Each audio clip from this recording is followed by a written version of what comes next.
Bismillahirrahmanirrahim. Assalamualaikum warahmatullahi wabarakatuh.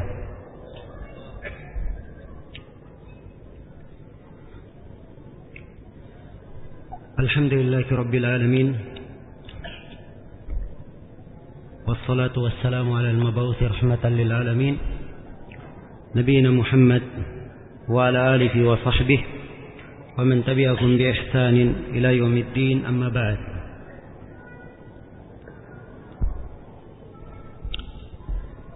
Hadirin sekalian, para peserta kajian Islam yang saya hormati dan saya muliakan, pada pertemuan sebelumnya kita telah menjelaskan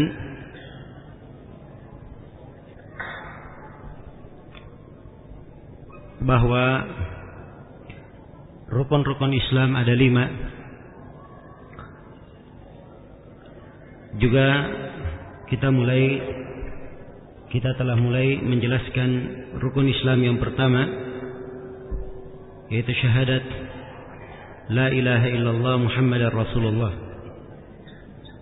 Untuk makna la ilaha illallah telah kita jelaskan bahwa makna la ilaha illallah la ma'buda bihaqqin illallah. Tidak ada yang diibadahi dengan hak kecuali Allah. Juga telah kita jelaskan bahwa kalimat la ilaha illallah terdapat di dalamnya 2 rukun asasi. Yang pertama adalah an-nafyu, penafian, yaitu menafikan segala yang diibadahi, berlepas diri dari segala yang diibadahi kecuali hanya Allah. Kemudian rukun yang kedua adalah al-isbat, yaitu menetapkan bahwa ibadah hanya untuk Allah Subhanahu wa ta'ala. Kemudian telah kita singgung secara global bahwa kalimat la ilaha illallah ada syarat-syarat yang harus terpenuhi padanya, dan rinciannya sebagai berikut.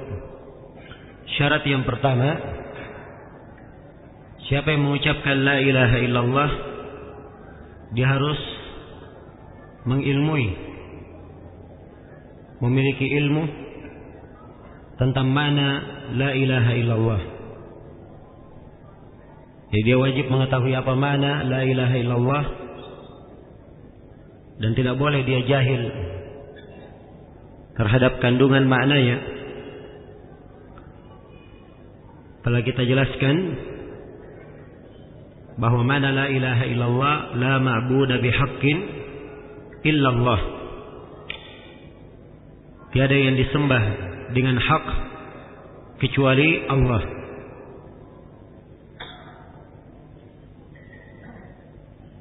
Dan keharusan mengilmui makna la ilaha illallah ini diterangkan di dalam Al-Quran. Allah berfirman, fa'lam annahu la ilaha illallah. Ketahuilah, ilmuilah bahwa tidak ada yang berhak diibadahi kecuali Allah. Dan juga Allah berfirman, illa man syahida bil haqq, kecuali siapa yang mempersaksikan dengan kebenaran, wa hum ya'lamun, sedang mereka mengetahui. Kecuali siapa yang mempersaksikan dengan al-haq, yaitu dengan kalimat la ilaha illallah, wa hum ya'lamun, dan mereka mengetahuinya. Dan di dalam hadits Utsman bin Affan yang diriwayatkan oleh Imam Muslim, Rasulullah sallallahu alaihi wasallam bersabda, "Man mata wa huwa ya'lamu annahu la ilaha illallah dakhala al-jannah." Siapa yang mati dan ia mengetahui bahwa Allah tidak ada yang berhak diibadahi kecuali Dia, maka dia pasti masuk surga. Jadi kandungan dari hadits Utsman bin Affan radhiyallahu taala an menunjukkan bahwa siapa yang mengucapkan la ilaha illallah dengan ilmu, mati dalam keadaan mengetahui mana la ilaha illallah, ini yang memasukkannya ke dalam surga. Maka ini adalah syarat yang pertama dari syarat la ilaha illallah. Syarat yang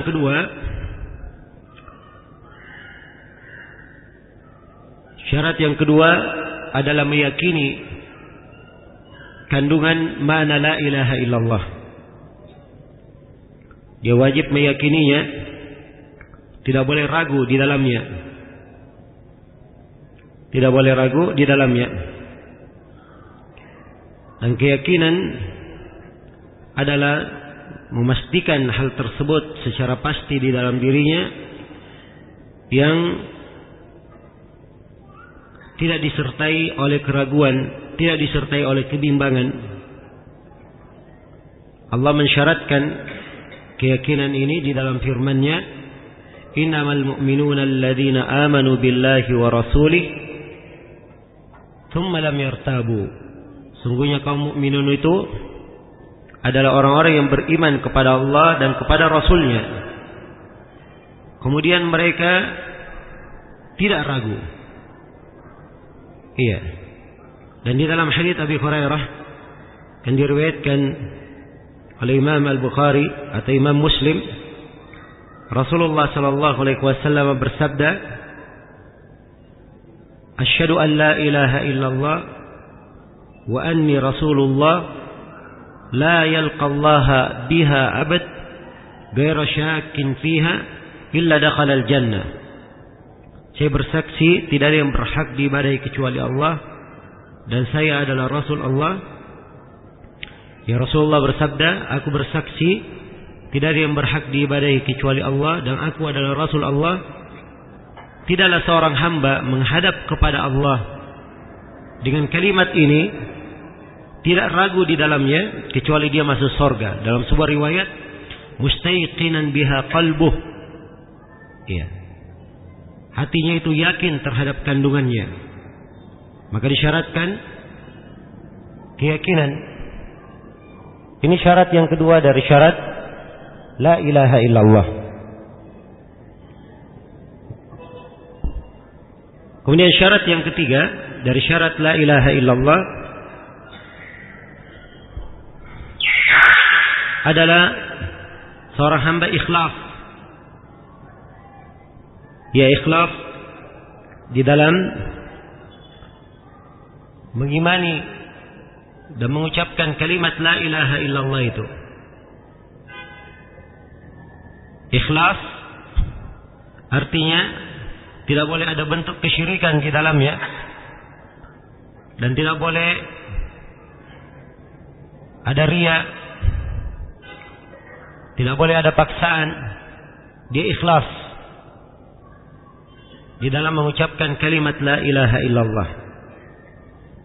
Allah berfirman, wa ma umiru illa liya'budullaha mukhlishina lahuddin. Tidaklah mereka diperintah kecuali untuk mengikhlaskan agama, beribadah kepada Allah dengan mengikhlaskan agama hanya untuknya. Dan Allah berfirman kepada Rasulnya, qulillaha a'bud mukhlishan lahu dini. Katakanlah bahwa kepada Allah lah saya beribadah dengan mengikhlaskan agama itu hanya untuknya. Dan di dalam hadits Abi Hurairah diriwayatkan oleh Imam Al-Bukhari, Rasulullah sallallahu alaihi wasallam bersabda,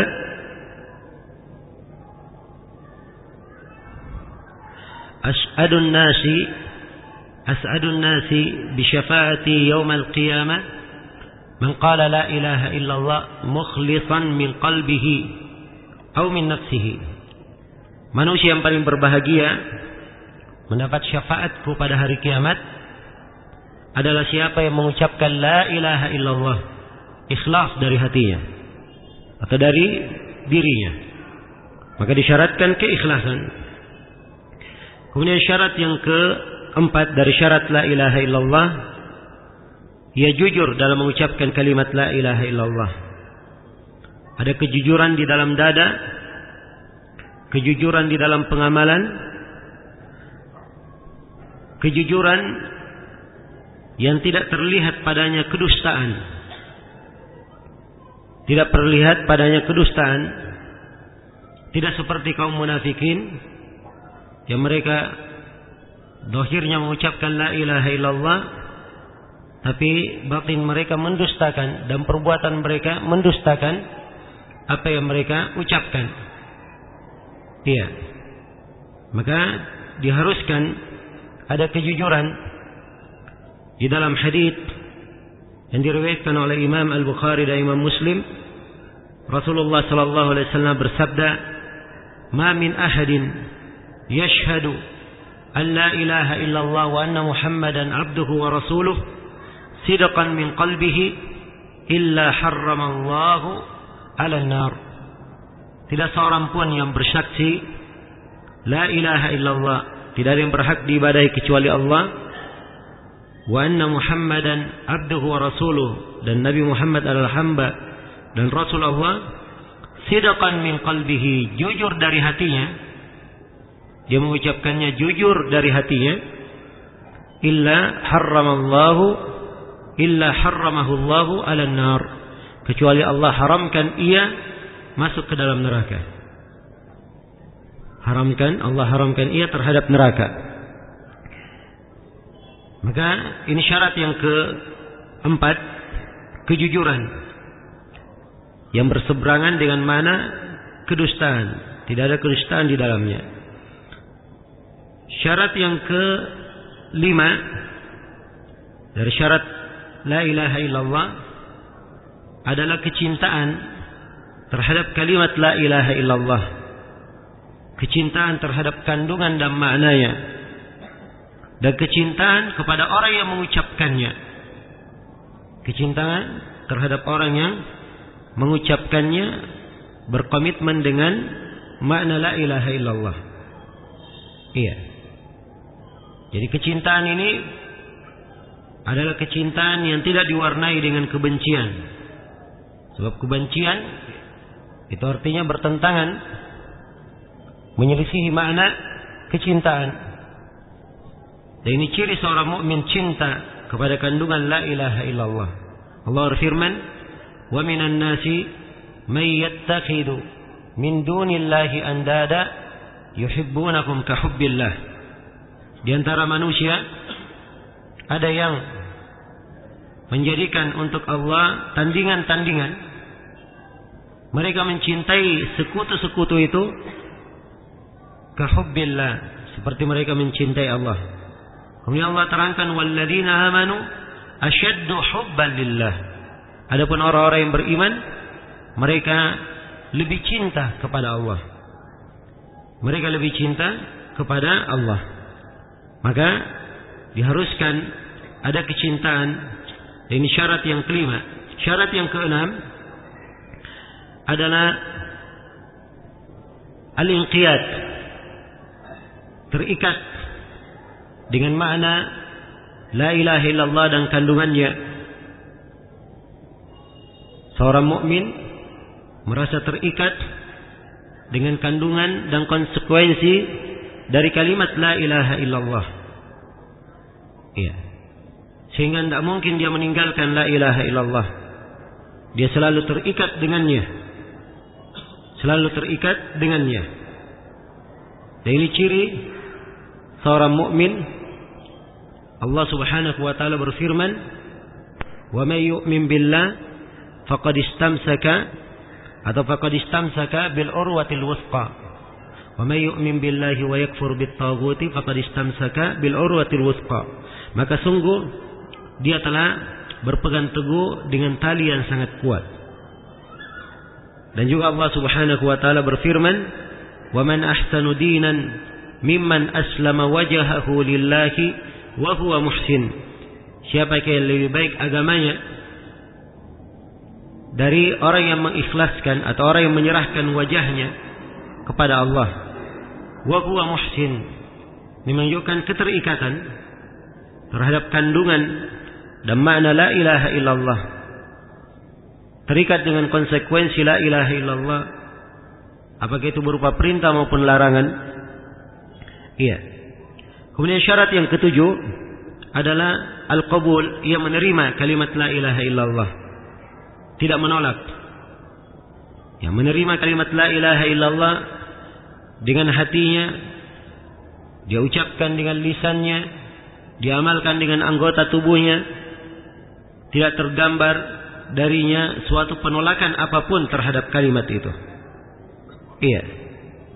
Sebab kaum musyrikin di masa Nabi, sifat mereka adalah bersombong, menolaknya. Innahum kanu idza qila lahum la ilaha illallah yastakbirun. Sungguhnya mereka itu apabila dikatakan kepada mereka la ilaha illallah, mereka bersombong, istikbar. Adapun orang-orang yang beriman, mereka menerimanya dengan sebenar-benar penerimaan. Ini 7 syarat. Dan sebagian ulama ada yang menambah syarat yang ke-8. Syarat yang ke-8 adalah dia kafir terhadap segala yang diibadahi kecuali Allah Subhanahu wa taala. Iya. Ini syarat yang ke-8 adalah hal yang telah dimaklumi, dan kandungan dan syarat yang akan diterangkan oleh penulis sebagian dari dalil-dalilnya. Baik, maka ini secara global makna la ilaha illallah, 2 rukunnya dan syarat-syaratnya. Ya. Siapa yang ingin dikatakan benar mengucapkan la ilaha illallah, maka dia wajib mengetahui makna la ilaha illallah tadi, mengetahui 2 rukunnya, dan memahami 8 syarat dari syarat la ilaha illallah. Kemudian Syekh menjelaskan, wa tafsiruha allati yuwaddihuha qauluhu ta'ala. Ya.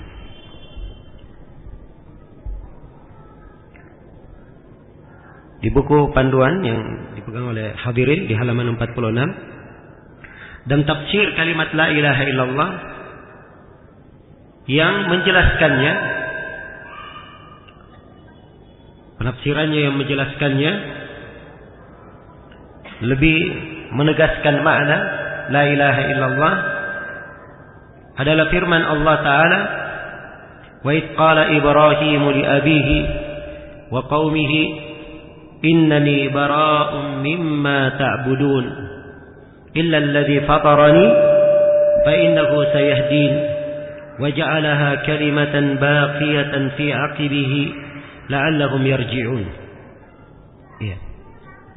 Sekarang beliau akan membawakan ayat yang menafsirkan, menjelaskan secara jelas, secara terang dan gamblang makna syahadat la ilaha illallah. Yaitu firman Allah Subhanahu wa taala.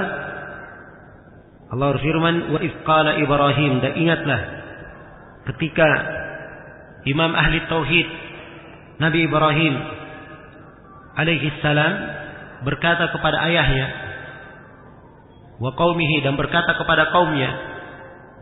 Ayahnya dan kaumnya mereka menyembah berhala-berhala selain dari Allah. Mereka menyembah berhala-berhala dan mendekatkan diri mereka kepada berhala-berhala tersebut.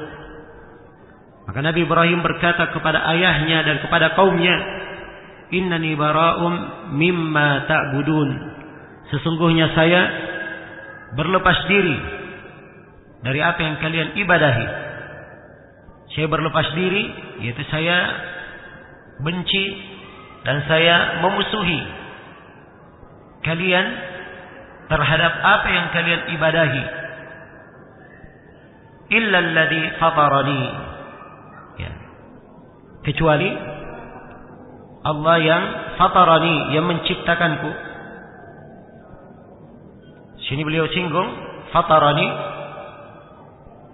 mana rububiyah yang menciptakan, mengadakan. Dan setelah kita ulangi kaidahnya ya beberapa kali, bahwa seorang hamba tatkala mengakui Allah yang mencipta, memberi rezeki, menghidupkan, sebagaimana Allah bersendirian dalam hal itu, dia pula yang bersendirian untuk diibadahi.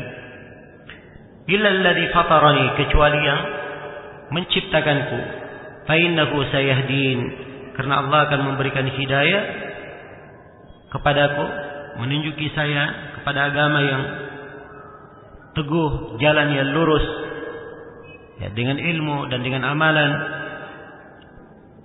Wa ja'alaha kalimatan baqiyatan fi aqibihi, dan Allah menjadikan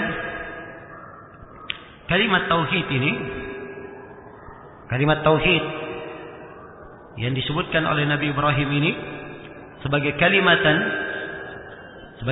yang agung, baqiyatan fi aqibih, yang akan tetap kekal pada keturunannya, la'allahum yarji'un, supaya mereka itu kembali. Ya, Ibnul Qayyim rahimahullahu taala berkata, amarana ta'ala an nata'assa bi imami hadha tauhid fi nafsihi wa isbatih.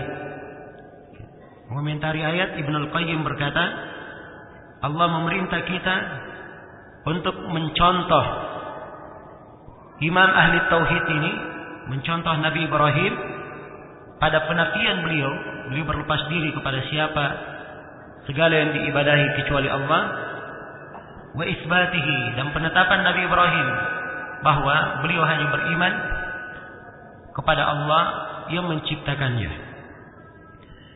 Iya, inilah kalimat tauhid. Jadi beliau di sini sengaja membawakan penafsiran bahwa kalimat la ilaha illallah tidak akan sempurna seorang hamba di dalam mengucapkannya dan meyakininya kecuali dengan dua hal, dengan dua rukun. Dia menafikan segala yang diibadahi kecuali Allah. Rukun yang kedua, dia menetapkan bahwa yang diibadahi hanyalah Allah Subhanahu wa taala. Kemudian kata beliau, wa qauluhu, ya, juga dari ayat yang menafsirkan, menjelaskan secara gamblang makna la ilaha illallah adalah firman Allah Ta'ala, qul ya ahlal kitab ta'alau ila kalimatin sawa' bainana wa bainakum alla na'budu illallah wa la nusyrika bihi syai'a wa la yattakhidha ba'duna ba'dan arbaban min dunillah fa in tawallaw faqulu ashhadu bi annana muslimun. Qul, katakanlah wahai Muhammad, Allah perintah, katakan wahai Nabi Muhammad, ya ahlul kitab, wahai ahlul kitab, kalian yang diberi kitab dari kalangan Yahudi dan Nasara,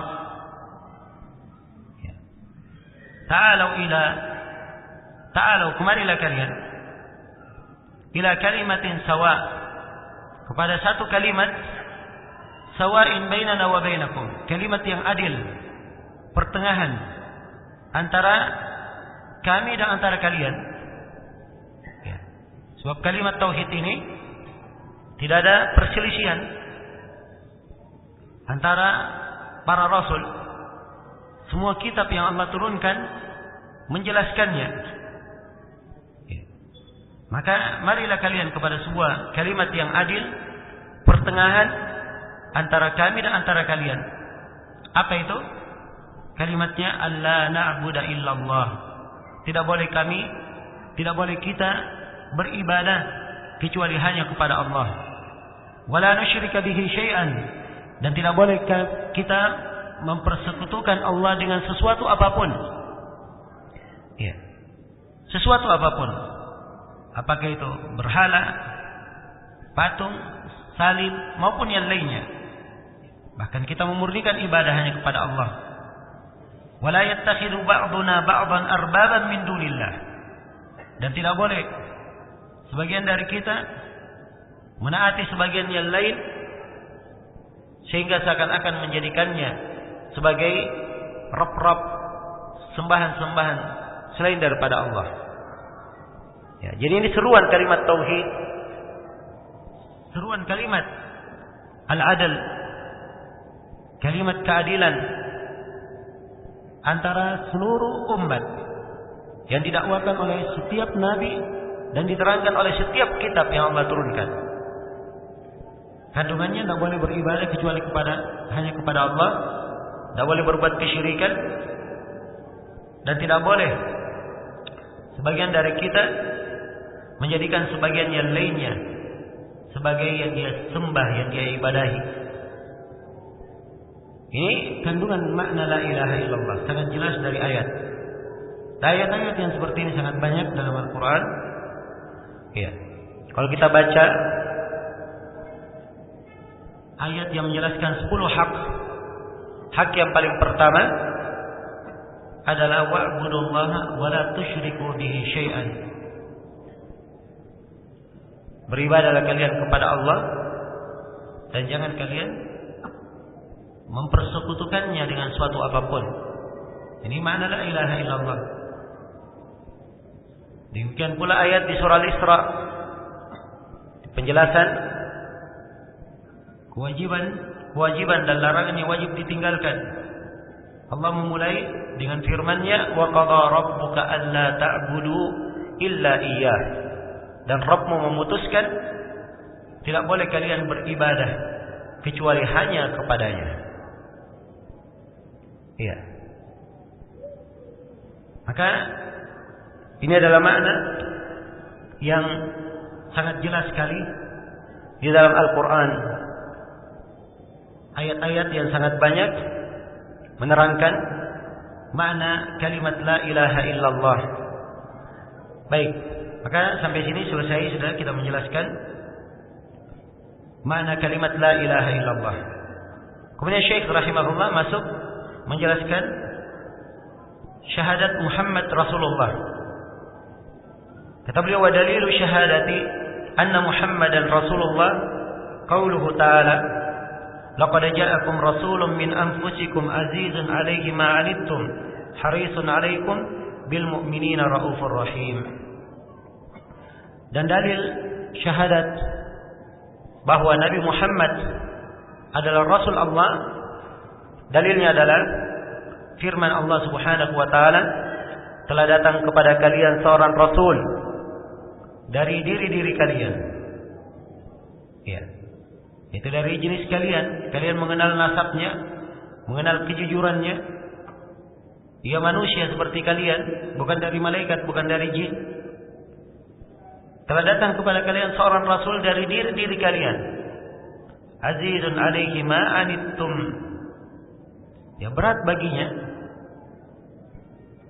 hal yang memberatkan kalian, hal yang menyusahkan kalian. Harisun 'alaikum. Ya, Nabi ini sangat semangat kalian mendapat hidayah, sangat semangat kalian terbebas dari api neraka. Wabil mu'minina raufur rahim. Dan terhadap kaum mukminin beliau sangat lembut dan sangat mengasihi. Iya. Ini 5 sifat dari Nabi sallallahu alaihi wasallam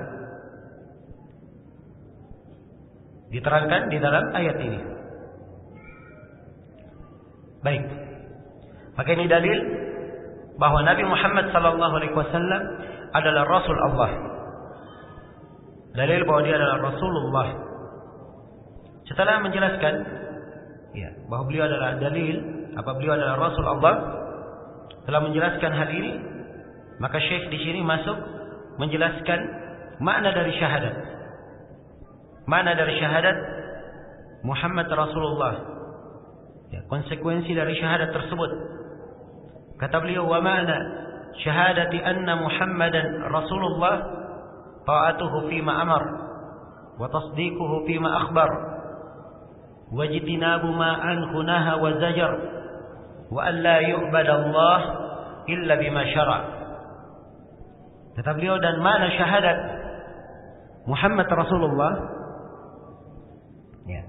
Sini beliau menerangkan apa arti persaksian seorang hamba bahwa Nabi Muhammad adalah Rasul Allah. Seorang tatkala menyatakan bahwa Nabi Muhammad adalah utusan Allah, apa maknanya? Apa konsekuensinya? Ya.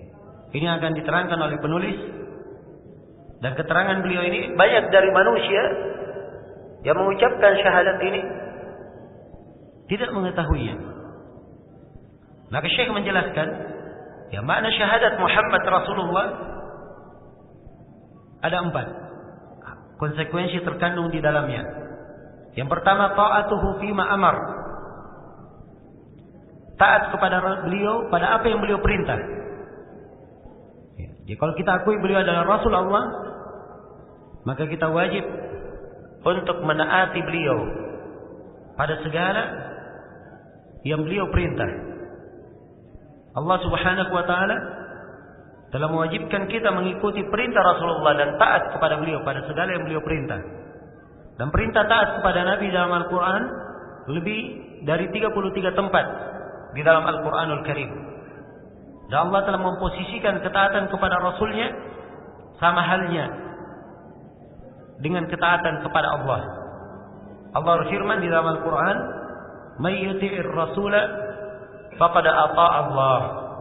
Siapa yang taat kepada Rasul, maka sungguh dia telah taat kepada Allah. Ya. Jadi ini mana yang pertama? Kalau kita mengakui bahwa beliau adalah Rasul Allah, kita wajib taat pada segala yang beliau perintah. Apakah perintahnya wajib atau perintahnya sunnah. Kemudian yang kedua, tasdiquhu fima akhbar. Kita wajib membenarkan segala berita yang beliau kabarkan. Kita wajib membenarkan segala berita yang beliau kabarkan. Dan apa yang beliau kabarkan? Kadang beliau kabarkan tentang kejadian umat-umat yang telah lalu. Kadang beliau mengabarkan tentang perkara-perkara gaib yang akan datang. Ya. Maka apa yang beliau kabarkan semuanya adalah kebenaran, kejujuran yang wajib kita terima.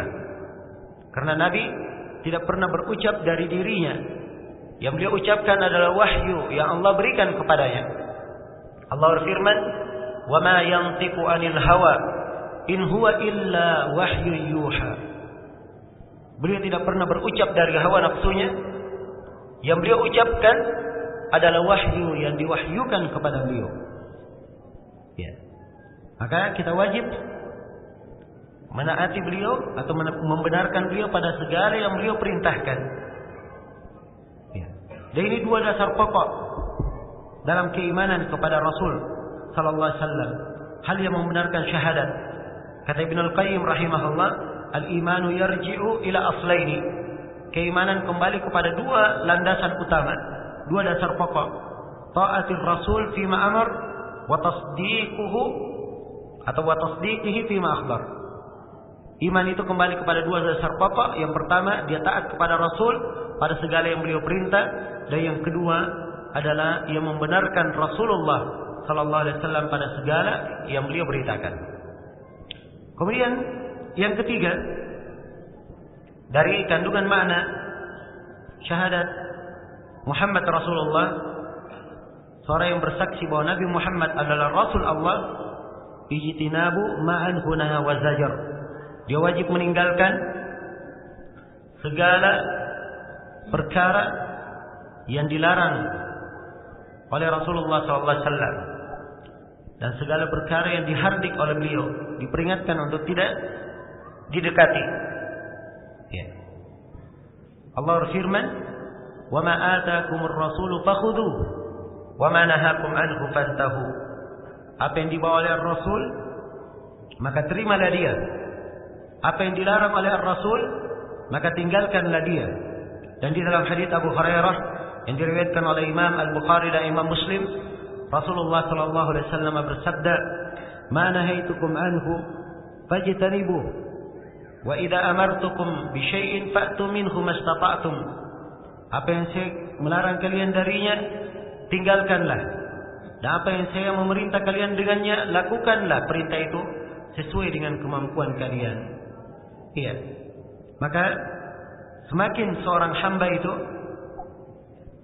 taat kepada Rasulullah SAW dalam menjalankan perintah dan taat kepada Rasulullah SAW dalam meninggalkan larangan, maka dia adalah orang yang paling berhak untuk dikatakan sebagai pengikut Nabi Muhammad sallallahu alaihi wasallam.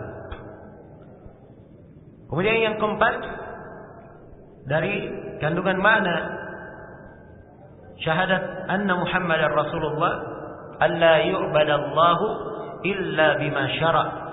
Tidak boleh seorang beribadah kepada Allah kecuali sesuai dengan apa yang beliau syariatkan.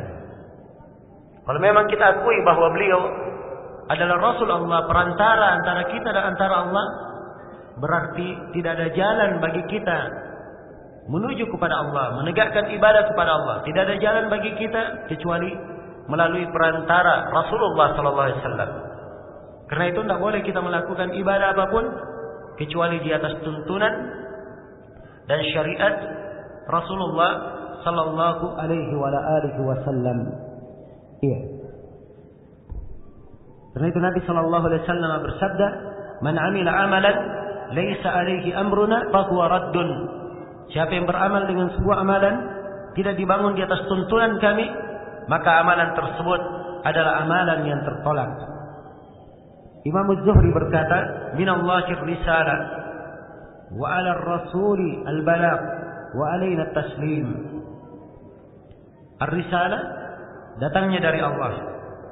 Kewajiban ar-rasul adalah menyampaikan, dan kita berkewajiban untuk menerima. Iya. Baik, ini makna syahadat Muhammad Rasul Allah. Jadi ada 4 hal. Dia taat kepada Rasulullah SAW pada apa yang beliau perintah, membenarkan beliau pada apa yang beliau kabarkan, meninggalkan segala yang beliau larang, dan tidak boleh beribadah kepada Allah kecuali dengan apa yang beliau syariatkan, kecuali dengan ketentuan dan syariat dari beliau. Iya. Kata sebagian as-salaf rahimahullah, at-turuqu kulluha masdudatun 'alal khalq illa 'ala man iktafa athar ar-rasul sallallahu alaihi wasallam wa taba'a sunnata wa lazima tariqah fa inna turuqal khairat kullaha maftuhatun 'alaihi. Kata beliau, seluruh jalan-jalan itu tertutup terhadap makhluk, semuanya tertutup kecuali orang yang mengikuti jejak Rasul sallallahu alaihi wasallam, mengikuti sunnahnya dan berqamit di atas jalan beliau. Maka seluruh jalan-jalan kebaikan itu seluruhnya terbuka untuknya. Seluruhnya terbuka untuknya. Kalau dia mengikuti jalan Rasul, maka jalan yang lain akan terbuka di belakangnya. Tapi kalau tidak melalui jalan Rasulullah sallallahu alaihi wasallam, maka tidak ada jalan yang terbuka baginya menuju kepada Allah. Iya. Baik, ini kandungan syahadat la ilaha illallah Muhammad Rasulullah. Setelah menjelaskan syahadat, Syekh di sini menjelaskan dalil tentang salat dan zakat. Kata beliau, wa dalilus salati waz zakati wa tafsirit tauhid. Adapun dalil tentang zakat, tentang salat, zakat dan juga penafsiran tauhid, di sini beliau gabungkan 3 hal sekaligus dalam pendalilan. Beliau terangkan salat, zakat, dan beliau tafsirkan tentang tauhid. Qauluhu ta'ala, wa ma umiru illa liya'budullaha mukhlishina lahud-din hunafa wa yuqimus salata wa yu'tuz zakat wa dzalika dinul qayyimah. Tidaklah mereka diperintah, ya, kalimat tidaklah mereka diperintah ini menunjukkan bahwa agama itu dibangun di atas perintah. Ya, harus ada tuntunan dari Rasulullah sallallahu alaihi wasallam. Tidaklah mereka diperintah illa liya'budullah, kecuali untuk beribadah kepada Allah. Mukhlishina lahuddin, dengan mengikhlaskan agama hanya untuknya. Hunafa, sebagai orang-orang yang hanif, yang kuat di atas tauhid, meninggalkan kesyirikan. Jadi ini juga penafsiran tauhid ya. Wa yuqimus salata, dan mereka menegakkan salat. Ya, bahasa di dalam ayat-ayat dan hadis tentang salat itu semuanya dengan lafaz menegakkan. Dan menegakkan salat itu artinya dia menunaikan kewajiban-kewajibannya di dalam salat. Dia laksanakan salat itu pada waktunya. Dia laksanakan salat itu sesuai dengan apa yang Allah perintah. Ya, kalau laki-laki secara berjamaah dan perempuan boleh di rumah. Kemudian dia lakukan salat tersebut sesuai dengan apa yang dituntunkan oleh Rasulullah SAW. Dia lakukan salat ini dengan khusyuk, dan mengerti apa maknanya. Itu makna menegakkan salat. Ya, jadi dia menegakkan salat, wa yu'tuz zakat, dan mengeluarkan zakat. Menegakkan salat dan mengeluarkan zakat. Iya. Mengeluarkan zakat. Ya, zakat salah satu rukun dari rukun Islam. Rukun yang ketiga. Iya. Dan zakat adalah mengeluarkan sebagian dari harta yang wajib. Nah, pada jenis-jenis harta tertentu yang telah dijelaskan di dalam syariat. Iya. Setelah menjelaskan tiga hal ini, di akhir ayat dikatakan wadzalika dinul qayyimah. Itulah agama yang lurus. Ya. Jadi agama yang lurus tiga hal ini semuanya. Mengikhlaskan agama hanya untuk Allah dan menegakkan salat serta mengeluarkan zakat. Kemudian kata beliau wa dalilus siyam qauluhu ta'ala, dan dalil tentang puasa, bahwa puasa adalah rukun Islam, adalah firman Allah Ta'ala, ya ayyuhalladzina amanu kutiba alaikumus siyamu kama kutiba alal ladzina min qablikum la'allakum tattaqun. Wahai orang-orang yang beriman, telah diwajibkan atas kalian berpuasa, yaitu puasa Ramadan. Ya. Di dalil kewajiban puasa maksudnya di sini puasa Ramadan. Sebab ini merupakan puasa wajib kaum muslimin. Yang merupakan salah satu rukun dari rukun Islam. Telah diwajibkan atas kalian berpuasa sebagaimana telah diwajibkan atas umat-umat sebelum kalian, la'allakum tattaqun, supaya kalian itu bertakwa. Iya, supaya kalian bertakwa. Kemudian berikutnya kata beliau wa dalilul hajj, dan dalil tentang haji, bahwa haji adalah rukun Islam. Qauluhu ta'ala adalah firman Allah Ta'ala, walillahi 'alan nasi hajjul baiti man istata'a ilaihi sabila wa man kafara fa inna Allaha ghaniyyun 'anil 'alamin. Allah berfirman, dan bagi Allah kewajiban terhadap manusia. Allah mewajibkan terhadap manusia untuk beribadah kepada Allah dengan menunaikan haji ke Al-Bait. Sengaja dia ke Ka'bah, ke Masjidil Haram di Mekah untuk menunaikan ibadah haji. Man istata'a ilaihi sabila, bagi siapa yang punya kemampuan untuk sampai ke sana. Dia punya kemampuan, dirinya mampu berangkat, dan dia punya sisi harta yang bisa menyambungnya untuk berangkat. Iya. Ini kemampuan dari sisi fisik dan kemampuan dari sisi harta, dan khusus untuk perempuan ada tambahan kemampuan dia memiliki mahram. Ada mahram. Iya. Jadi siapa yang punya kemampuan diwajibkan untuk berhaji. Kemudian Allah mengingatkan waman kafara, siapa yang kafir berpaling, fa innallaha ghaniyyun 'anil 'alamin, maka sesungguhnya Allah sangatlah tidak perlu kepada seluruh makhluk. Iya. Makhluk itu yang perlu kepada Allah Subhanahu wa taala. Adapun Allah Maha Kaya. Allah Maha Kaya. walaupun seluruh manusia berada di atas hati yang paling keji, itu tidak akan mengurangi keagungan dan kebesaran Allah. Iya. Allah berfirman, "In takfuru fa innallaha ghaniyyun 'ankum." Kalau kalian kafir, sungguhnya Allah tidak membutuhkan kalian, tidak memerlukan kalian. Wala yarda li ibadihi al-kufr. Dan Allah tidak ridha kekafiran terhadap hamba-hambanya.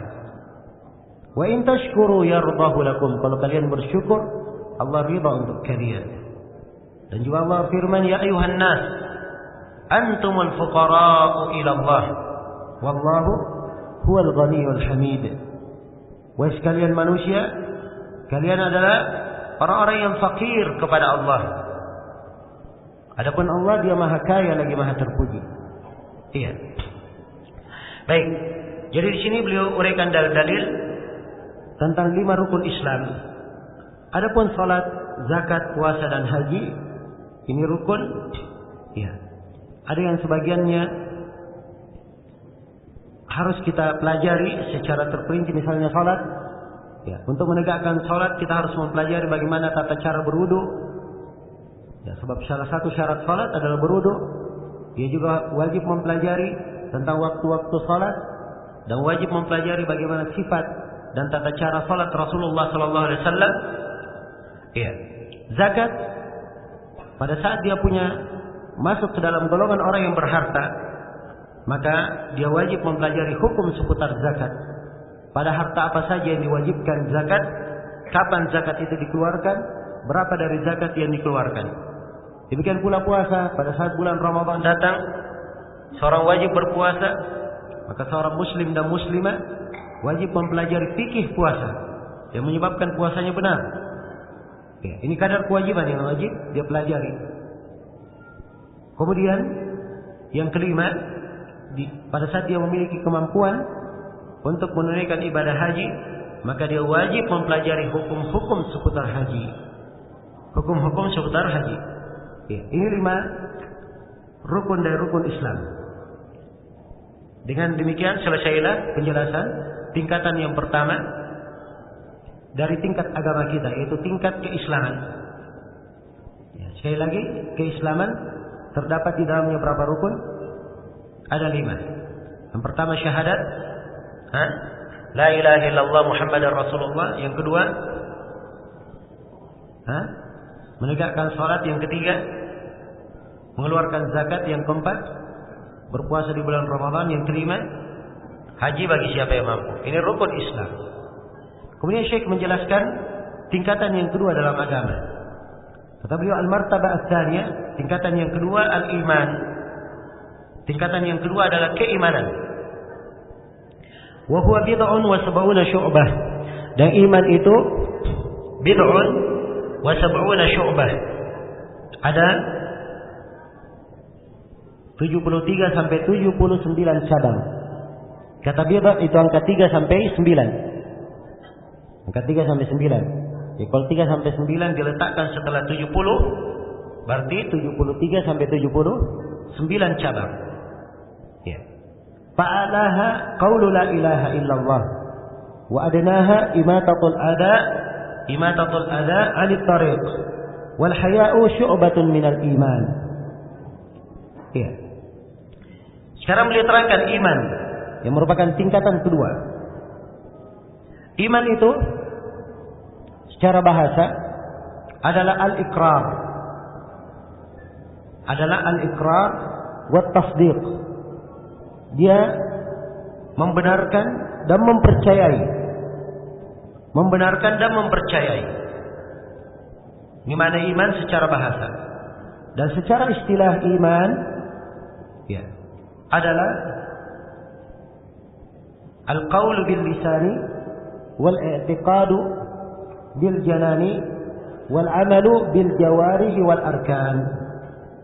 Iman itu adalah ucapan dengan lisan, keyakinan di dalam hati, amalan dengan anggota tubuh, yazidu bit ta'ah, bertambah dengan ketaatan, wa yanqusu bil ma'siyah, dan berkurang dengan maksiat. Ya, jadi ini iman secara istilah. Karena itu dari keimanan Ada yang berkaitan dengan hati, ada yang berkaitan dengan lisan, ada yang berkaitan dengan anggota tubuh. Ya. Dan ada yang terkait dengan 3 sekaligus. Yang keseluruhannya menunjukkan bahwa iman tidak terlepas dari 3 hal ini. Ucapan dengan lisan, keyakinan dalam hati, dan amalan dengan anggota tubuh. Kemudian juga wajib diketahui bahwa iman bisa bertambah dan bisa berkurang. Iman bisa bertambah dengan ketaatan dan bisa berkurang apabila seorang hamba melakukan kemaksiatan. Itu iman. Karena itu Syekh di sini menjelaskan bahwa iman cabang-cabangnya banyak. Cabang-cabangnya banyak. Iya.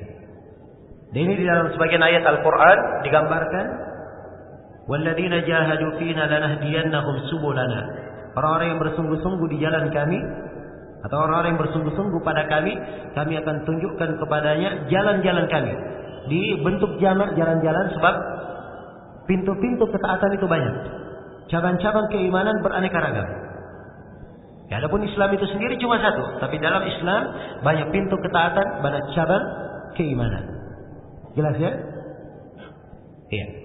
Maka beliau terangkan iman 73 sampai 79 cabang. Yang paling tingginya adalah ucapan la ilaha illallah. Dari cabang keimanan yang paling tingginya adalah ucapan la ilaha illallah. Ya.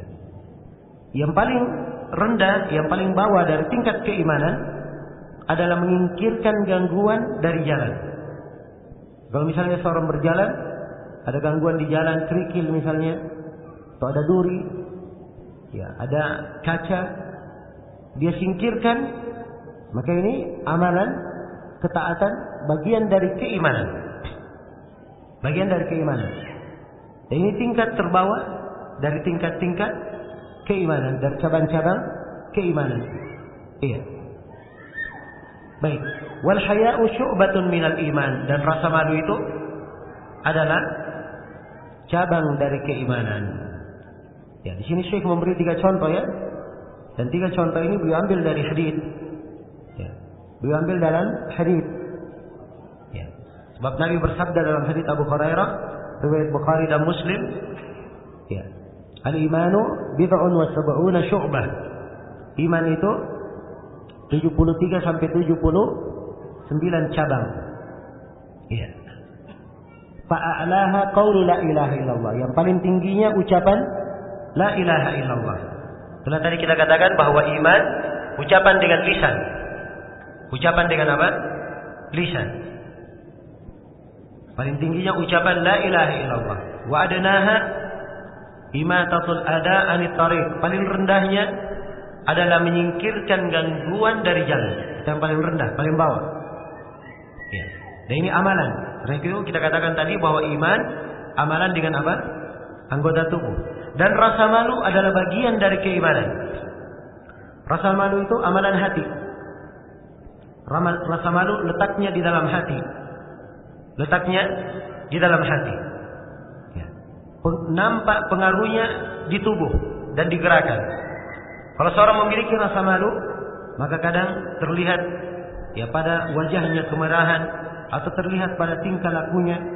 Ini karena rasa malu yang berada di dalam hati. Tapi kalau dia tidak punya rasa malu di dalam hatinya, itu tidak akan nampak ya pada tubuhnya, tidak akan kelihatan di air mukanya. Jelas ya?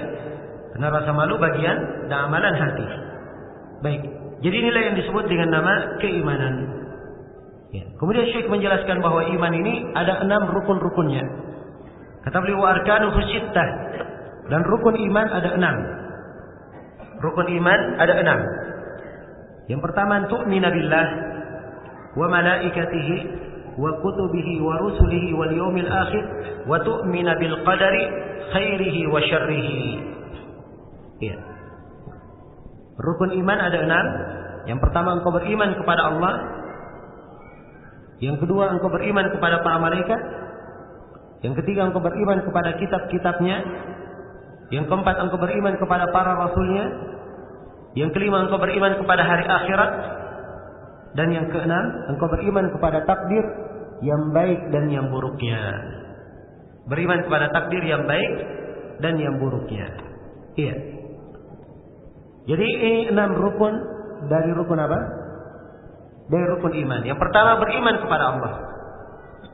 Keimanan kepada Allah Subhanahu wa taala mencakup 4 hal. Yang pertama, ia mengimani adanya Allah Subhanahu wa taala. Kemudian yang kedua, dia mengimani akan rububiyah Allah Subhanahu wa taala.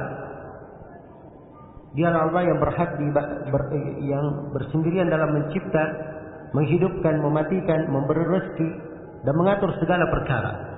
Ini mengimani rububiyah Allah. Kemudian yang ketiga, dia mengimani akan uluhiyah Allah, bahwa dialah Allah satu-satunya yang berhak diibadahi. Dan dari keimanan kepada Allah, mengimani nama-nama dan sifatnya. Setiap nama dan sifat yang Allah tetapkan untuk dirinya di dalam Al-Quran atau ditetapkan oleh Rasulullah SAW di dalam haditsnya, maka dia adalah nama dan sifat yang wajib kita imani. Ini global rangkaian keimanan kepada Allah Subhanahu wa taala. Ya. Dan 4 hal inilah yang dirinci pembahasannya di pembahasan-pembahasan buku-buku akidah. Ya. Kemudian keimanan yang kedua, rukun yang kedua dari rukun iman, keimanan kepada para malaikat. Kau beriman kepada para malaikat. Ya. Para malaikat kita imani akan keberadaan mereka. Allah menciptakan mereka sebagai hamba yang mulia, selalu melaksanakan ketaatan Allah, tidak pernah bermaksiat. Maka kita imani keberadaan para malaikat. Kemudian yang kedua dari keimanan kepada para malaikat, kita imani akan nama-nama mereka yang diketahui dan yang tidak diketahui, kita imani secara global. Iya. Kemudian yang ketiga dari keimanan kepada para malaikat, kita imani akan tugas-tugas mereka. Ada yang bertugas menyampaikan wahyu, ada yang bertugas mencabut nyawa, ada yang bertugas menjaga gunung, ada yang bertugas mengirim petir, ada yang bertugas untuk menjaga sorga, ada yang menjaga neraka, dan selainnya dari tugas-tugas para malaikat. Kita imani akan hal tersebut. Dan juga kita mengimani bahwa malaikat ini adalah makhluk yang dicipta dari cahaya. Tidak ada yang mengetahui jumlah mereka kecuali Allah Subhanahu wa taala. Ya, di Baitul Ma'mur setiap harinya masuk 70.000 malaikat beribadah ke dalamnya. Kemudian tidak keluar darinya selama-lamanya. Ini di Baitul Ma'mur. Dan setiap makhluk di samping kanan dan di kirinya ada malaikat-malaikat yang mencatat amalan-amalan. Ya, dan setiap makhluk yang lahir ada malaikat yang diwakilkan untuk mencatat ketentuan takdirnya. Dan banyak lagi malaikat. Allah berfirman, "Wa ma ya'lamu junuda rabbika illa hu." Tidak ada yang mengetahui tentara-tentara Rabbmu kecuali Dia. Jumlahnya tidak ada yang mengetahuinya kecuali Allah Subhanahu wa taala. Kemudian rukun yang ketiga dari rukun iman adalah beriman kepada kitab-kitab. Ya, beriman kepada kitab-kitab adalah kita mengimani akan seluruh kitab yang diturunkan oleh Allah Subhanahu wa taala kepada para rasul. Ya. Keimanan secara global pada hal yang diglobalkan dan keimanan secara terperinci pada hal yang diperinci. Dan khusus bagi kita umat Islam, ya, baik sebelumnya, dan beriman kepada kitab itu, ya, adalah kita imani semua kitab yang Allah sebutkan nama-namanya kepada kita. Ada kitab yang diturunkan kepada kita umat Islam, Al-Quran. Ada kitab At-Taurat yang diberikan kepada Nabi Musa alaihissalam. Dan ada kitab Injil yang diberikan kepada Nabi Isa alaihissalam. Dan kitab Az-Zabur yang diberikan kepada Nabi Daud alaihissalam. Dan di dalam Al-Quran Allah menyebutkan Suhuf Ibrahim wa Musa, lembaran-lembaran Nabi Ibrahim dan lembaran-lembaran Nabi Musa. Ya, kalau lembaran Nabi Musa di dalam ayat ini berbeda dengan Taurat, berarti dia adalah kitab yang ke-6. Maka ini yang disebutkan nama-namanya kita imani secara global. Ya, dan kita punya kewajiban tersendiri sebagai umat Islam mengimani Al-Quranul Karim. Kita yakini bahwa Al-Quran telah menghapus seluruh kitab sebelumnya.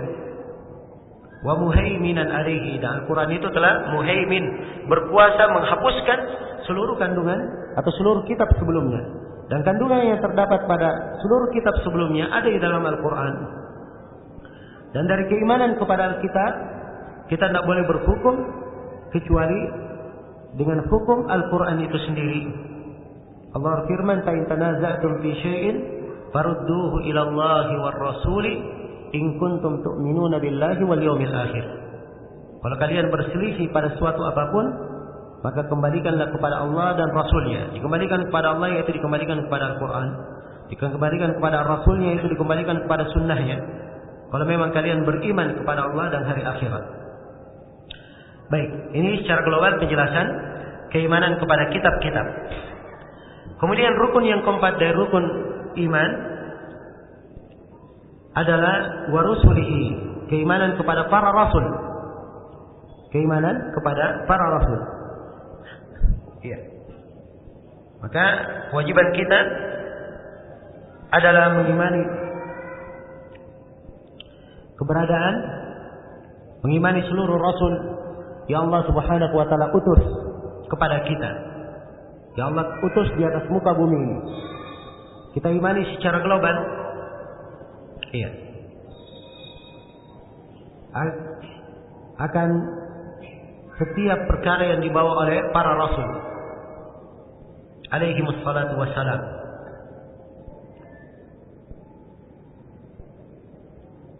Siapa yang diketahui namanya dari para rasul, maka kita wajib mengimaninya.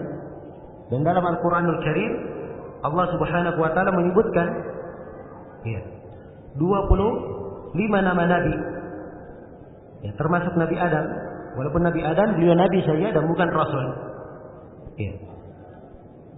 Maka seluruhnya kita imani. Dan ada nama-nama nabi yang lainnya tidak disebutkan. Ya. Ada yang dikisahkan dan ada yang tidak dikisahkan. Faminhum man qasasna 'alaika wa minhum man lam naqsushum 'alaika. Di antara mereka ada yang kami sudah kisahkan kepada engkau Nabi Muhammad, dan di antara mereka ada yang belum kami kisahkan. Ada yang belum dikisahkan oleh Allah. Iya. Maka kita beriman kepada seluruh para nabi dan para rasul. Khusus untuk kita umat Islam, kita wajib beriman secara khusus kepada nabi kita Nabi Muhammad sallallahu alaihi wasallam. Kita mengimani bahwa beliau adalah rasul yang diutus kepada kita, dan beliau adalah penutup para nabi dan para rasul. Walakin Rasulullah wa khataman nabiyyin. Beliau adalah Rasul Allah dan penutup para nabi. Ya, penutup para nabi. Itu ayat Al-Quran. Dan keimanan kepada beliau ini adalah hal yang memasukkan ke dalam surga. Siapa yang beriman kepada Rasul sebelum Nabi Muhammad, ketika Nabi Muhammad datang diutus, ia tidak beriman kepada Nabi Muhammad, maka pasti orang tersebut dihitung ke dalam penghuni neraka, walaupun dia beriman kepada Rasul sebelumnya. Karena itu Nabi SAW bersabda di dalam hadis Abi Hurairah yang diriwayatkan oleh Imam Al-Bukhari dan Imam Muslim, "La yasma'u bi yahudiyyun wala nasraniyyun, thumma la yu'minu bima ji'tu bih, illa kana min ahli an-nar." Tidak ada seorang pun yang mendengar saya diutus. Tidak seorang Yahudi, tidak pula seorang Nasrani mendengar saya diutus lalu dia tidak beriman dengan apa yang saya bawa, kecuali dia pasti adalah penduduk neraka. Iya.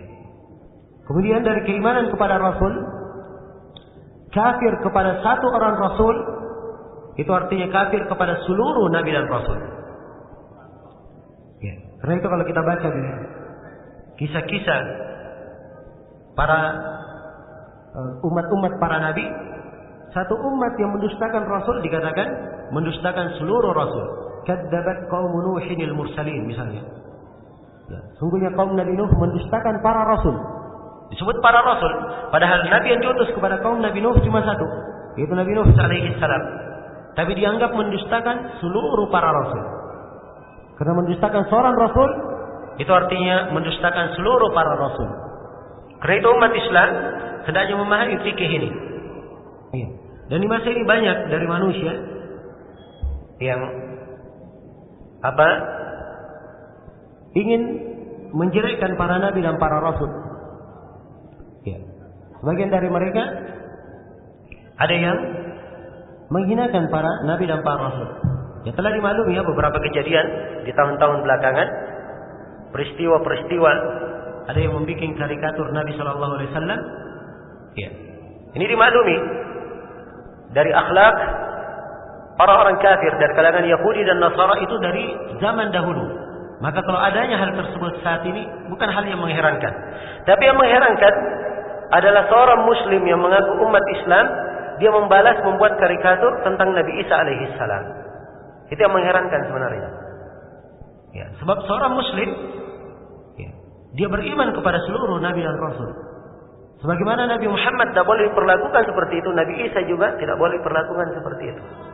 Dia kafir kepada Nabi Isa, sama saja dia kafir kepada Nabi Muhammad sallallahu alaihi wasallam. Ya. Jadi perbuatan itu muncul dari sebagian umat. Kenapa? Sebab tidak mengerti apa yang dimaksud dengan keimanan kepada para rasul.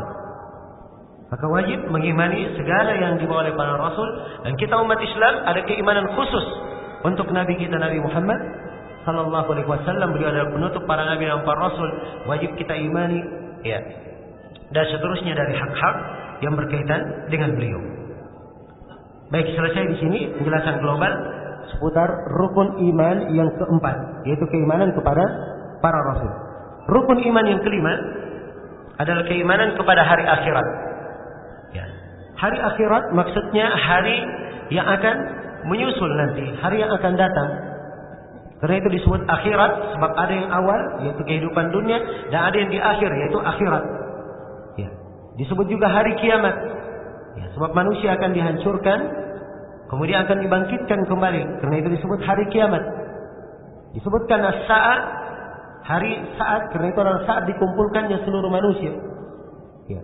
Dan disebut dengan nama al-haqqah, hari kepastian, sebab dia adalah hari yang pasti dilalui oleh setiap dari makhluk. Dan disebut sebagai al-qari'ah, sebab dia adalah hari yang menggoncangkan. Ya. Hari yang penuh dengan prahara. Dan penamaan-penamaan hari kiamat sangat banyak sekali. Ya. Puluhan penamaan di dalam Al-Quran maupun hadis Rasulullah SAW yang menggambarkan hakikat hari kiamat, keberadaannya, kengeriannya, praharanya, dan hal-hal yang harus kita persiapkan untuk menghadapinya. Ya. Jadi ini disebut dengan nama hari akhirat. Keimanan seorang hamba kepada hari akhirat, yang pertama dia imani bahwa hari akhirat akan terjadi. Kemudian yang kedua dia imani bahwa hari akhirat itu ada banyak tahapan. Bermula dari kehidupan di alam kubur. Alam kubur adalah persinggahan yang pertama di alam akhirat. Nabi SAW bersabda, Al-qabru awwalu manazilil akhirat. Kuburan adalah awal persinggahan negeri akhirat. Kemudian kita wajib mengimani akan hari kebangkitan, dibangkitkannya manusia dari kubur. Kemudian kita wajib mengimani dikumpulkannya manusia di padang mahsyar, hari penantian. Kemudian kita wajib mengimani adanya telaga pada hari kiamat, telaga Nabi Shallallahu Alaihi Wasallam, dan setiap nabi punya telaga. Setiap umat hanya minum dari telaga nabinya masing-masing. Telaga Nabi Shallallahu Alaihi Wasallam lebih harum dari bau kasturi, lebih manis dari madu, lebih putih dari susu, lebih mengkilat dari perak. Siapa yang minum satu teguk darinya, maka dia tidak akan haus selama-lamanya. Ya, dan orang yang minum dari telaga ini ada ketentuan-ketentuannya. Sebab ada yang diusir dari umat dari telaga. Mereka mengadakan perkara baru dalam agama. Orang yang murtad atau berbuat bid'ah atau berbuat dosa dan maksiat. Ya. Ini termasuk orang yang diusir dari telaga atau dikhawatirkan diusir dari telaga. Iya. Kemudian di hari kiamat juga ada syafaatul uzma, syafaat Nabi, ya, memberi syafaat agar supaya hisab dipersegera. Kemudian ada tentang hisab, dan di seputar hisab diterangkan datangnya Allah dan para malaikat. Ya, kemudian dibagikannya kitab-kitab. Ya. Kemudian ada namanya timbangan. Ada namanya timbangan, di mana setiap yang dilakukan oleh manusia ditimbang. Ya. Ada al-ard, dihamparkan kitab, dan ada hisab, ada timbangan. Ya. Kemudian ada hamparan jembatan di atas neraka Jahannam. Hamparan jembatan di atas neraka Jahannam yang harus dilalui oleh setiap insan. Siapapun dia harus melaluinya. Itu ketentuan dari Allah. Wa in minkum illa wariduha kana ala rabbika hatman maqdiya thumma nunajjil ladzina taqaw wa nadaru adh-dhalimina fiha jithiya. Tidak seorang pun di antara kalian kecuali wajib mendatangi jembatan di atas neraka Jahannam itu. Itu adalah sebuah ketentuan yang sudah dipastikan dari Rabbmu, tidak bisa berubah lagi. Kemudian kami menyelamatkan orang-orang yang bertakwa, lalu kami jadikan orang yang zalim jatuh dalam keadaan berlutut di dalam neraka. Ini jembatan disebutkan dalam sebagian riwayat lebih halus dari rambut, lebih tajam dari pedang, sangat licin. Di tengah-tengahnya ada jangkar-jangkar atau seperti duri-duri besar menyambar-nyambar. Tidak ada yang bisa melewatinya kecuali sesuai dengan kadar amalannya di dunia. Iya. Setelah itu ada neraka dan ada surga. Neraka di bawah jembatan, siapa yang tidak bisa melewatinya, neraka di bawahnya. Iya. Neraka di bawahnya. Ada kadang yang sudah melewatinya, tapi setelah itu ada qisas. Iya. Ini menurut sebagian ulama yang ada mengatakan bahwa qisas sebelumnya lagi. Ada yang mengatakan bahwa ada qisas setelah melewati di qisas, ternyata habis amalan kebaikannya, ia dilempar ke dalam neraka. Ya, dan setelah itu adalah surga. Setelah itu ada surga. Maka ini diantara kejadian-kejadian pada hari kiamat, semuanya masuk, wajib kita imani karena terangkai dalam keimanan kepada hari akhirat. Keimanan kepada hari akhirat. Kemudian rukun iman yang keenam, rukun iman yang keenam adalah beriman kepada takdir. Beriman kepada takdir khairihi wa syarrihi, yang baik dan yang buruknya. Jadi kita wajib mengimani bahwa segala sesuatu itu telah ditakdirkan oleh Allah Subhanahu wa ta'ala. Ya. Telah ditakdirkan. Hal yang baik yang terjadi, Allah telah menakdirkannya. Hal yang buruk yang terjadi, Allah telah menakdirkannya. Allah telah menakdirkannya. Iya. Dan perbuatan Allah menakdirkan semuanya baik. Karena Allah Maha bijaksana. Dan Allah Maha mempunyai hikmah di belakang setiap perbuatannya. Ya, karena itu kejelekan tidak boleh disandarkan kepada Allah. Allah firman atau Rasulullah bersabda, "Wasyarru laisa ilaik." Dan kejelekan bukanlah kepadamu ya Allah. Jadi kejelekan tidak boleh disandarkan kepada Allah. Kalau Allah menciptakan kemaksiatan, itu karena hikmah di sisi Allah. Allah menciptakan, menakdirkan hamba jatuh di dalam dosa, itu hikmah di sisi Allah. Hikmah. Dia jatuh di dalam dosa, kadang membuat hamba tersebut, ya, semakin mengetahui kadar dirinya yang penuh dengan kelemahan, sehingga dia banyak bermunajat kepada Rabbnya. Dia mengetahui dirinya yang penuh dengan kekurangan, sehingga dia lebih banyak belajar ilmu syariat, dia memperdalam agama. Dan banyak, kadang di sebuah perbuatan banyak hikmah Allah di belakangnya. Yang jelas seluruh perbuatan Allah baik. Adapun yang dikatakan baik dan ada yang tidak baik, itu pada hal yang ditakdirkan. Pada hal yang ditakdirkan. Adapun perbuatan Allah menakdirkan, semua perbuatan Allah adalah kebaikan, tidak ada yang jelek. Jelas ya, karena itu apa yang disebut dalam oleh penulis di sini, dan ini konteks dari syariat, engkau beriman kepada takdir yang baik dan yang buruknya, bukan maksudnya perbuatan Allah, tapi yang ditakdirkan. Engkau beriman kepada yang ditakdirkan, baiknya dan buruknya. Dan keimanan seorang hamba kepada takdir, ya, secara global tidaklah syah kecuali dengan meyakini 4 perkara. Ya, ini pembahasan ringkas ya dan tahap awal. Saya di sini hanya menyebutkan 4 tingkatan. Ya. Keimanan kepada takdir itu mengandung terkandung di dalamnya keimanan kepada 4 perkara. Yang pertama, dia mengimani bahwa segala yang ditakdirkan Allah mengetahuinya. Segala yang ditakdirkan Allah mengetahuinya. Allah Maha mengetahui apa yang telah terjadi. Allah Maha mengetahui apa yang sedang terjadi. Allah mengetahui apa yang akan terjadi. Apa yang akan terjadi. Ya, bahkan Allah mengetahui apa yang tidak akan terjadi. Yang mustahil terjadi. Andai kata yang mustahil itu terjadi, bagaimana terjadinya Allah Maha mengetahuinya. Ini menunjukkan luasnya ilmu Allah Subhanahu wa taala. Iya. Allah berfirman tentang penduduk neraka bahwa mereka di dalam neraka berkata, "Ya laitana nuraddu wa la nukadziba bi ayatina wa nakuna minal mu'minin." Wahai andai kata kami dikembalikan ke dunia supaya kami beriman dan menjadi orang yang beriman. Ya, ini ucapan penduduk neraka di mana? Di dalam neraka. Sekarang saya bertanya, mungkinkah penduduk neraka dikembalikan ke dunia? Jawabannya tidak mungkin, itu mustahil terjadi. Tapi Allah kabarkan, andai kata penduduk neraka kembali ke dunia, apa yang mereka lakukan? Allah beritakan, bal badalahum ma kanu yukhfuna min qabl walau ruddu la'adu lima nuhu an. Allah kabarkan andai kata mereka dikembalikan, mereka akan kembali mengulangi perbuatannya. Ya. Ini menunjukkan luasnya ilmu Allah Subhanahu wa taala. Bagaimana tidak? Sedangkan Allah berfirman, "Alam ta'lam anna Allah ya'lamu ma fis sama'i wal ard." Tidakkah kalian tahu bahwa Allah Maha mengetahui segala yang di langit dan di bumi? Dan Allah berfirman, "Wallahu bikulli syai'in alim." Dan Allah Maha mengetahui segala sesuatu. Dan Allah berfirman, "Lita'lamu anna Allah ala kulli syai'in qadirun wa anna Allah qad ahata bi kulli syai'in ilma." Supaya kalian mengetahui bahwa Allah Maha mampu atas segala sesuatu dan ilmu Allah meliputi segala sesuatu.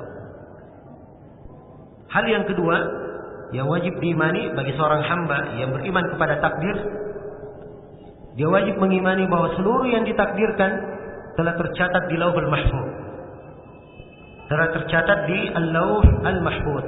Al-Lauh itu artinya lembaran yang mencatat, lembaran tempat mencatat. Dan kata lauh dalam bahasa Arab, ya, kertas kadang disebut lauh. Batu yang dipakai menulis kadang disebut lauh. Pelepah yang dipakai menulis kadang disebut lauh. Ya, kulit yang dipakai menulis itu disebut lauh juga. Jelas ya? Jadi ini kata al-lauh dalam bahasa Arab. Al-lauh al-mahfuz. Jadi dia lauh tempat tulisan yang terjaga.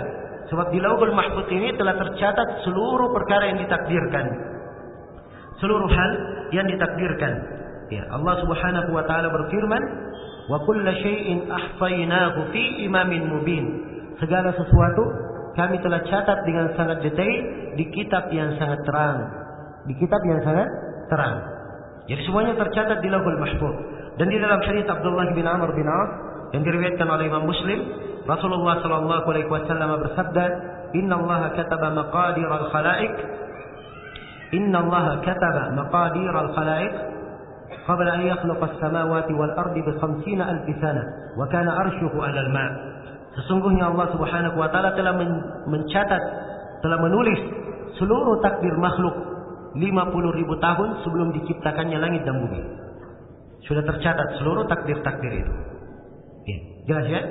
Maka dari keimanan kepada takdir kita wajib mengimani segala yang ditakdirkan telah tercatat di Lauhul Mahfuz. Apapun yang kita lakukan di kehidupan ini, kecil maupun besarnya, yang kasar maupun yang halus, yang sengaja maupun yang tidak disengaja, yang tampak maupun tidak tampak, dilakukan dalam keadaan sendiri, dihadir orang lain, semuanya telah tercatat. Ya, telah tercatat. Sampai seorang itu pintar atau kurang kepintarannya, tua atau muda, ya, kuat atau lemah, semuanya tercatat di Lauhul Mahfuz. Semuanya tercatat. Tidak ada suatu pun yang tersisa di kehidupan dunia ini, ya, kecuali telah tercatat di Lauhul Mahfuz. Kemudian yang ketiga dari keimanan kepada takdir, kita wajib mengimani bahwa kehendak Allah Subhanahu wa taala itu berlaku pada segala sesuatu. Segala yang ditakdirkan pasti Allah menghendakinya. Segala yang ditakdirkan pasti Allah menghendakinya. Tidak mungkin ada yang dicipta dan Allah tidak menghendakinya. Tidak mungkin ada yang ditakdirkan dan Allah tidak menghendaki. Allah berfirman, "Wa rabbuka yakhluqu ma yasha'u wa yakhtar." Dan Rabb kalian dan Rabb engkau menciptakan apa yang Dia kehendaki dan Dia memilih apa yang Dia kehendaki. Dan Allah berfirman, "Wa ma tasha'una illa ayyasha Allahu rabbul alamin." Tidaklah kalian berkehendak kecuali semuanya masuk di dalam kehendak Allah Rabbul Alamin. Ya, manusia punya kehendak, dia berkehendak. Tapi seluruh kehendaknya tentunya tidak mungkin muncul kalau Allah tidak menghendakinya. Sebab kita semua di dalam kekuasaan Allah Subhanahu wa Ta'ala. Kemudian yang keempat dari keimanan kepada takdir, kita wajib mengimani bahwa Allah Subhanahu wa Ta'ala yang mengadakan seluruh makhluk, ya, Allah yang menakdirkannya dan Allah yang menciptakan seluruhnya. Allah yang menciptakan seluruhnya. Ya, Allah berfirman, "Wa khalaqa kulla syai'in faqaddarahu taqdira." Dan Allah menciptakan segala sesuatu, lalu menakdirkannya dengan sebenar-benar penakdiran. Dan Allah berfirman, "Allahu khaliqu kulli syai'." Allah mencipta segala sesuatu. Seorang hamba adalah ciptaan Allah. Perbuatan hamba adalah ciptaan Allah. Allah berfirman, "Allahu khalaqakum wa ma ta'malun." Allah menciptakan kalian dan amalan kalian. Iya. Maka ini 4 tingkatan dari tingkatan-tingkatan keimanan kepada takdir. Ya, mengimani 4 hal ini yang membenarkan keimanan seseorang kepada takdir. Jadi kalau seorang ditanya, ya, kapan seorang itu dikatakan beriman kepada takdir? Maka jawabannya, kalau dia meyakini 4 hal ini. Yang pertama, diyakini bahwa segala yang ditakdirkan Allah mengetahuinya. Yang kedua, dia meyakini bahwa segala yang ditakdirkan telah tercatat di Lauhul Mahfuz. Yang ketiga, dia meyakini bahwa segala yang ditakdirkan Allah menghendakinya. Dan dia meyakini bahwa segala yang ditakdirkan Allah yang menciptakannya. Ya. Ini pembahasan agak ringkas di pembahasan masalah takdir. Kita tidak bisa terlalu meluas. Dan di masa ini banyak orang-orang yang terlalu banyak kerancuan pemahaman seputar masalah takdir. Maka seorang muslim, dia melihat kepada kaidah dasar. Anggaplah dia dengar kerancuan, ya, maka dia lihat saja. Kalau menyelisihi 4 perkara ini, dia buang kerancuan itu. Walaupun dia tidak bisa menjawab, tidak bisa menepisnya, tapi dia tolak karena bertentangan dengan 4 hal yang kita sebutkan tadi. Itu adalah pokok dasar keimanan kepada takdir yang disepakati oleh seluruh para ulama. Tidak ada silang pendapat di dalamnya. Baik. Dan tentunya setiap dari rukun-rukun iman ini ada pembahasan-pembahasan tersendiri yang dibahas di dalam buku-buku akidah. Ya, karena itulah saya kemarin menyebutkan bahwa akidah itu, ya, adalah hal yang sangat penting untuk selalu dipelajari. Sangat penting untuk selalu dipelajari. Ada pembahasan-pembahasan yang harus selalu kita ulangi. Semakin seorang hamba kuat mempelajari akidah Islam, maka akan semakin kuat pula kedudukannya di dunia dalam segala hal, dalam membangun ketaatan, menegakkan ibadah, dalam aktivitas dunia, dan juga Allah akan menguatkan kedudukannya di akhirat. Iya. Selesai sudah pembahasan secara global rukun iman. Dan rukun iman ada 6. Setelah menyebutkan 6 rukun iman ini secara global, penulis membawakan dalilnya. Kata beliau, "Wad-dalilu ala hadhihi al-arkani sittah qauluhu ta'ala." Dan dalil terhadap 6 rukun ini adalah firman Allah Ta'ala, "Laisal birra an tuwallu wujuhakum qibala al-masyriqi wal maghrib, walakinnal birra man amana billahi wal yawmil akhir wal malaikati wal kitabi wan nabiyyin." Allah firman, bukanlah dari kebaikan kalian menghadapkan wajah-wajah kalian ke timur dan ke barat. Bukan dari kebaikan kalian menghadapkan wajah-wajah kalian ke timur dan ke barat. Tetapi yang merupakan kebaikan itu adalah siapa yang beriman kepada Allah, beriman kepada hari akhirat, beriman kepada para malaikat, beriman kepada kitab-kitab, dan beriman kepada Nabi. Ini 5 keimanan, 5 rukun. Ya. Dan 5 rukun ini disebut dalam satu ayat. Rukun yang ke-6 tentang takdir diterangkan di ayat yang lain. Karena itu beliau bawakan khusus tentang takdir. Kata beliau, "Wa dalilul qadar qauluhu ta'ala." Ada dalil tentang keimanan kepada takdir. Ya, dan takdir sebagai rukun iman adalah firman Allah Ta'ala, "Inna kulla syai'in khalaqnahu biqadar. Sungguhnya segala sesuatu itu kami ciptakan dengan takdir. Ya, kami ciptakan dengan takdir. Baik, ini 6 rukun dari rukun iman. Dengan ini selesailah pembahasan tingkatan yang kedua dari tingkatan agama kita, tingkatan keimanan. Dan ini tingkatan lebih tinggi dari tingkat keislaman. Tingkatan yang ketiga adalah tingkatan al-ihsan. Syekh di sini menjelaskan apa itu al-ihsan. Kata beliau, al-martabatus tsalitsah, tingkatan yang ketiga adalah al-ihsan. Ya, al-ihsan. Beliau berikan definisi tentang al-ihsan itu, sekaligus beliau berikan rukunnya. Ya, kata beliau, wa huwa al-ihsan ruknun wahid, dan ihsan itu satu rukun saja. Kalau Islam 5 rukun, iman 6 rukun, kalau ihsan cuma 1 rukun. Ya. Apa rukun ihsan? An ta'budallaha ka'annaka tarah, fa in lam takun tarahu fa innahu yaraka. Engkau beribadah kepada Allah seakan-akan engkau melihatnya. Engkau beribadah kepada Allah seakan-akan engkau melihatnya. Kalau engkau tidak mampu seakan-akan melihatnya, maka ketahuilah bahwa Allah melihatmu. Ketahuilah bahwa Allah melihatmu. Ya, ini ihsan ya. Ihsan itu dia kalimat di dalam bahasa Arab, digunakan di dalam syariat, penggunaannya banyak maknanya. Kadang ihsan bermakna berbuat baik, ya, berbuat dermawan. Kadang ihsan bermakna dia mengikuti petunjuk Rasulullah SAW. Dan kadang ihsan dengan makna yang diterangkan oleh penulis di sini. Dan ini makna khusus yang ingin beliau terangkan sebagai tingkat ketiga dalam tingkat agama kita. Dan ini jenjang yang paling tinggi. Sebab seorang yang sampai ke derajat ihsan, pasti dia telah melalui derajat keimanan dan derajat keislaman. Iya. Tapi orang yang sampai ke derajat iman, derajat Islam, belum tentu dia sampai ke derajat apa? Ke derajat ihsan. Ihsan itu terkandung di dalamnya 2 hal. Yang pertama, seakan-akan engkau beribadah kepada Allah, atau engkau beribadah kepada Allah seakan-akan engkau melihatnya. Ingat ya, bahasa seakan-akan engkau melihatnya. Sebab Allah tidak bisa dilihat di kehidupan dunia. Ya. Dalam keadaan seorang itu dengan mata terjaga, tidak tidur, ya, di kehidupan dunia Allah tidak bisa dilihat. Ya. Maka dia beribadah seakan-akan melihat Allah. Dan ini tingkat yang sangat tinggi. Sebab seorang hamba yang saat dia beribadah seakan-akan dia melihat Allah di depannya, ini menunjukkan bahwa derajat keimanannya sangatlah tinggi. Ya. Derajat keimanannya sangatlah tinggi. Keterkaitan hatinya betul-betul sangat dekat kepada Allah Subhanahu wa Ta'ala. Ya. Seakan-akan engkau melihatnya. Ini jenjang yang pertama dari jenjang ihsan. Kalau engkau tidak mampu beribadah seakan-akan melihat Allah, maka ketahuilah Allah melihatmu. Ini yang kedua. Ya, jadi kalau kita tidak mampu seakan-akan melihat, paling tidak kita beribadah dan kita mengetahui Allah melihat kita.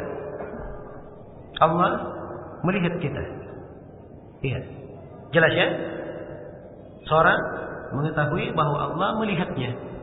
Sehingga ibadah yang agung ini akan mewariskan kepada seorang hamba berbagai jenjang ketaatan. Akan muncul di dalam hatinya rasa malu.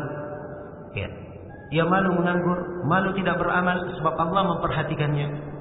Ia malu mendekati maksiat, ya, sebab ia tahu Allah benci melihat dirinya melakukan kemaksiatan tersebut. Ya. Dan dia khawatir akan siksaan Allah. Allah melihatnya. Kapan hal ini terus? Ya, ada di dalam hatinya, maka ini adalah jenjang yang paling tinggi dari keagamaan seorang hamba. Iya, jenjang yang paling tinggi dari keagamaan seorang hamba. Ya, dia adalah puncak keikhlasan, ihsan ini. Puncak keikhlasan, di mana dengannya ia mampu menegakkan amalan dengan bentuk yang paling sempurna, secara zahir maupun secara batin. Secara zahir maupun secara batin. Iya. Syekhul Islam Ibnu Taimiyah menjelaskan kedudukan ihsan. Kata beliau, ihsan itu adalah mengerjakan segala yang diperintah. Apakah ihsan kepada manusia, berbuat baik kepada manusia, menjalankan yang diperintah kepada manusia, atau menjalankan apa yang diperintah kepada dirinya. Dan ihsan yang paling tinggi adalah keimanan, tauhid, berinabah kepada Allah, selalu menghadap kepadanya, bertawakal.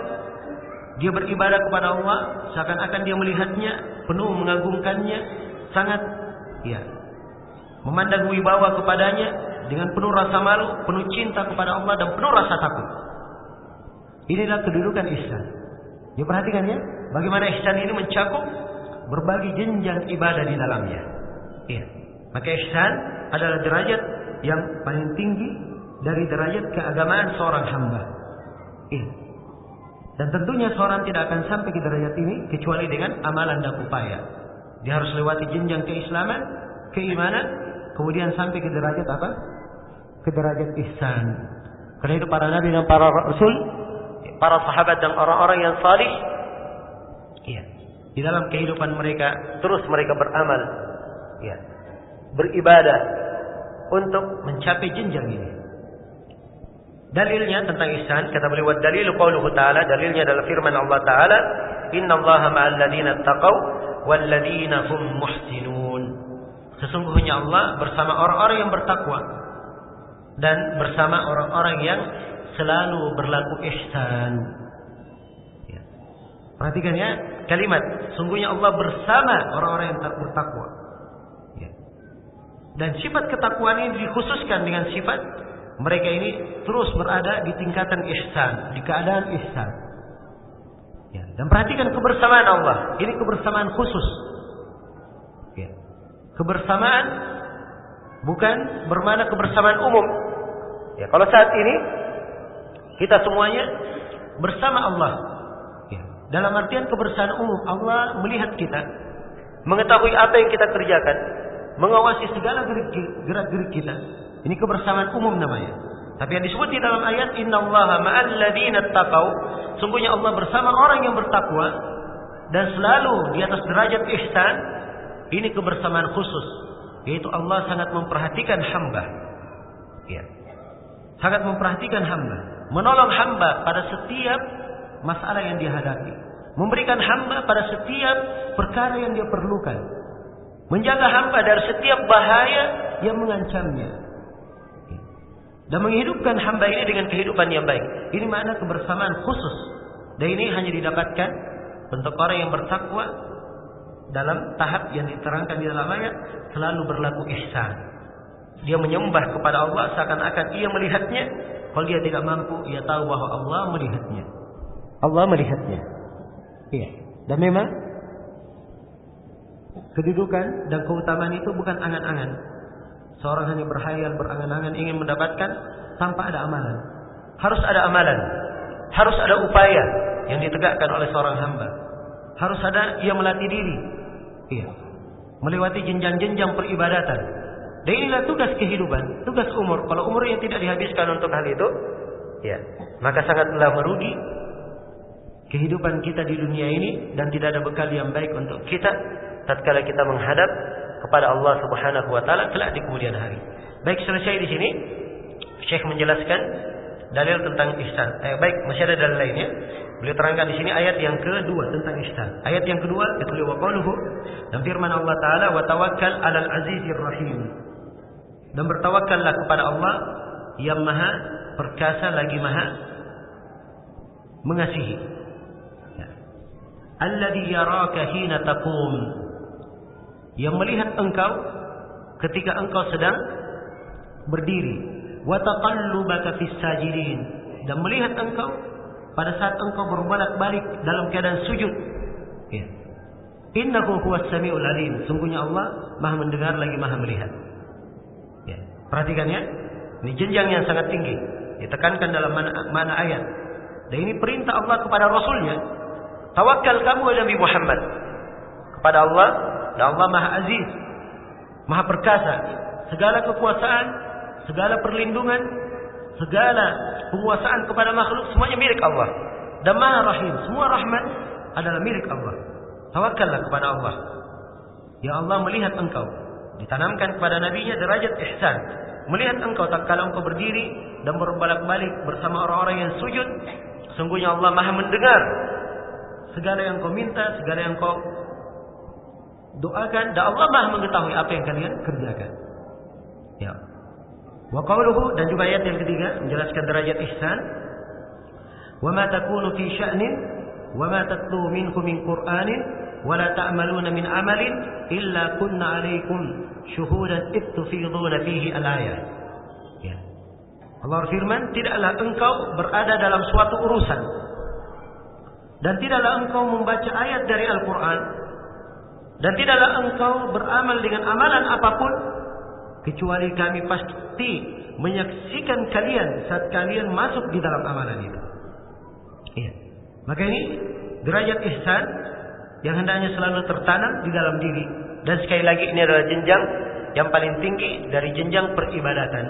Ya, wallahu ta'ala alam. Baik, waktu sudah berlalu. Kita masih ada satu hadits lagi. Ya. Di sini Syekh akan membawakan hadits Jibril yang menjelaskan 3 tingkat keagamaan sekaligus. Menjelaskan tingkat Islam, iman dan iman sekaligus dalam satu hadits. Dan ini hadits insyaallah taala dengannya kita akan menutup pembahasan landasan yang kedua. Ya. Landasan yang kedua yang dengannya kita menjawab pertanyaan malaikat di alam kubur, yaitu bagaimana kita mengenal agama Islam dengan dalil-dalilnya. Baik, untuk sementara saya cukupkan sampai sini. Kita bersiap-siap untuk melaksanakan salat maghrib. Dan insyaallah taala kita akan sambung kembali setelah pelaksanaan salat maghrib. Subhanakallahumma bihamdik asyhadu an la ilaha illa anta astaghfiruka wa atubu ilaik walhamdulillahi rabbil alamin. Wassalamualaikum warahmatullahi wabarakatuh.